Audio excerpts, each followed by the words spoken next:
Clean drinking water is one of the most important things that you could provide to your community. You want to take initiative to prevent an accident that could harm drinking water rather than react. At Downstream Strategies, we've been working with the Morgantown Utility Board, or MUB, on an extensive source water protection program for almost 10 years. We developed a decision support tool that we call the MUB Monitor. We keep a list of all of the facilities of concern, those that have high potential for impacting the drinking water: coal mines, fracking operations, chemical companies, industrial sites, and also highways and railroads.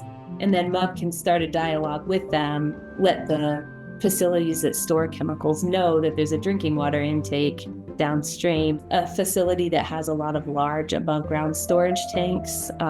If they weren't keeping them in good shape and inspecting them routinely, one could, eventually have a leak that wasn't noticed and then slowly leak in. So that's one reason why having a relationship with the facilities in the area is important. I don't think the MUB has had anything happen in the last 10 years that's actually required them to respond in a big way to an accident, but MUB should be contacted. And then what they would do with our tool is that they can enter the exact location of the accident, the chemical that has spilled or leaked, the quantity.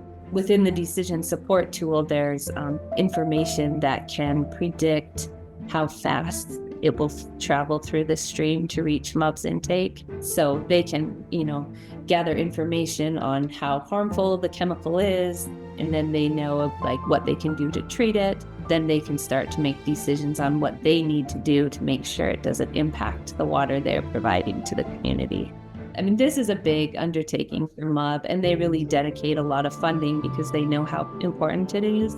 But the reality is that a lot of smaller utilities just don't have the ability to do something that big, but there are other things that they can do. There are funds available through the state, and we're available to help with grant writing in order to procure those funds to help with source water protection.